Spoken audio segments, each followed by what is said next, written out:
త్రివిక్రమమూర్తి అయిన దేవుని వలెనున్నాడు. భువి సేవించే వారి పాలి పుణ్య ఫలమీతడు. త్రివిక్రమమూర్తి అయిన దేవుని వలెనున్నాడు.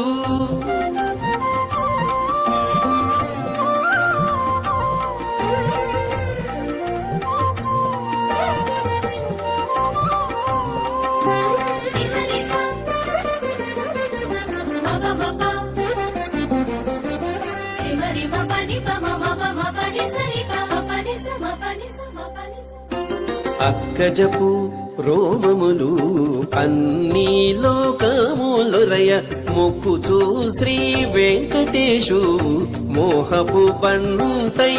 అక్కజపు రోమములు అన్ని లోకములొరయ మొక్కుచూ శ్రీ వెంకటేశు మోహపు బంటై.